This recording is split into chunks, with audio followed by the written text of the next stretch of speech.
Hello, Algebra 1. Today we're going to look at 6.9, factoring polynomials completely. And a lot of this is going to be reviewed today. We're going to start out by looking at factoring by grouping. And then we're going to do some problems that involve multiple different types of factoring that we've learned, such as special cases, factoring using a GCF, and the AC method. So the first thing, factoring by grouping is actually part of factoring using the AC method, so it should seem kind of familiar. There's always a part in the AC method where you've got 4 terms, and that's when you can use factoring by grouping. So yeah, whenever you see 4 terms, when you have 4 terms, always try factoring by grouping.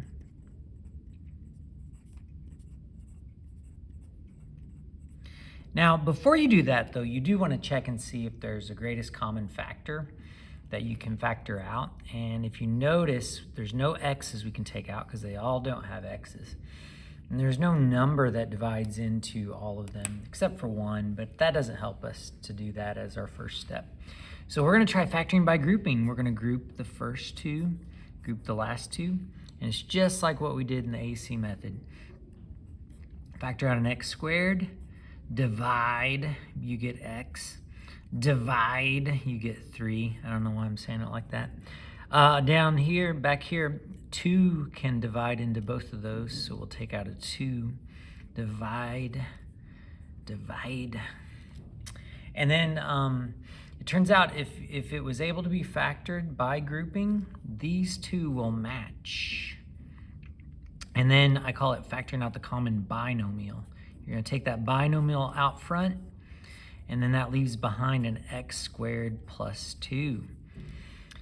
Now, whenever you have a binomial, in the back of your head, I want you to be thinking, that's a degree 2. I want you to be thinking about the difference of 2 squares. But this is clearly not a difference, and 2 is not a perfect square. So we're done. We are done here. Yeah, it turns out hardly ever does I don't know that it actually can. If you have a quadratic, that's a binomial. If it's not subtraction, I believe it's never factorable as long as you factor it out of GCF. Okay, so let's try this out here. This is kind of funky. It's got x and y. Notice they all don't have x's, they all don't have y's, so we'll factor by grouping. Up here, oh, you know what? This one's tricky. They didn't write it in the right order. It turns out you do have to have things in a particular order in order to factor by grouping, oftentimes, and this is one of those cases. So let's just kind of get rid of that. You're not going to have to worry about writing these things in order, but if we put the xy second, and then put the, just move it, and then put the x followed by the y. Now when we factor by grouping, things will actually kind of make sense. So on this one, we can take out an x. Divide, you get x. Divide, you get y. And then back here, nothing comes out. But when that happens, and when you're in the middle of factoring by grouping, you do want to factor out a 1. You got to have kind of a placeholder there. And then from there, you can factor out the common binomial. And then that leaves behind an x plus 1. So hopefully that makes sense. So yeah, you've already done factoring by grouping when we did the AC method. So yeah, when you got 4 terms, give it a try. All right, now everything's on the table. Whenever they say factor completely, that means every type of factoring is possible here and could all be in one problem actually. All right, so on this first one, you want to check and see if you can factor out a GCF. And I'm seeing that everything is divisible by 3. I'm also thinking that everything has an x. And then we'll divide to find out what's left.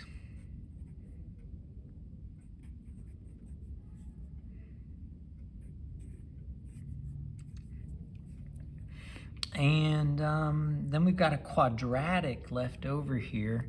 So we're going to get to do, looks like they're not perfect squares, so I can't do I can't do perfect square trinomial, but I can still do the AC method.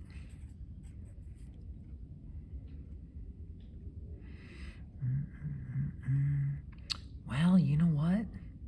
I'm realizing, we could try 2 and -2 and 3, but that won't add to 2. We could try 1 and 6. One of them's got to be negative. That doesn't add to 2. Class, it turns out that quadratic right there was not factorable. So factoring out a GCF was the best we could do. For part B, we've got a binomial here, so that's exciting. But it looks like we can clearly factor out a GCF. We can factor out a 7. And not only can we factor out an x, we can factor out an x squared because both of them have x, at least an x squared. Take that out. Divide carefully here. We're going to get x squared. 4 minus 2 is 2. And then divide here. We're going to get 4. And then at that point, we got dots. We've got a, I don't know what that is. Okay, we've got dots. We've got a difference of 2 squares right here. So whenever you use the difference of 2 squares pattern, you write 2 parentheses.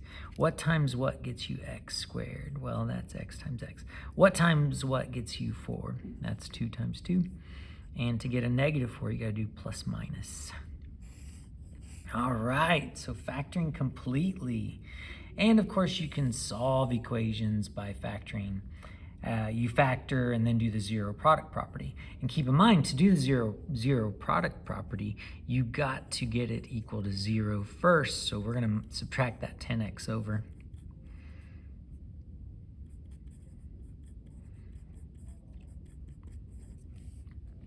And see if you can factor out a GCF.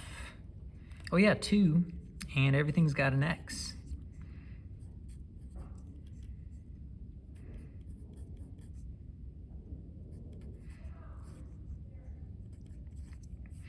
And now try the AC method.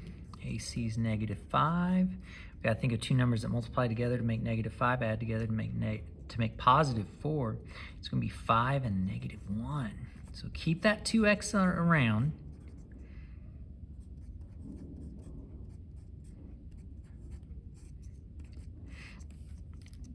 And then from there, we get to factor by grouping.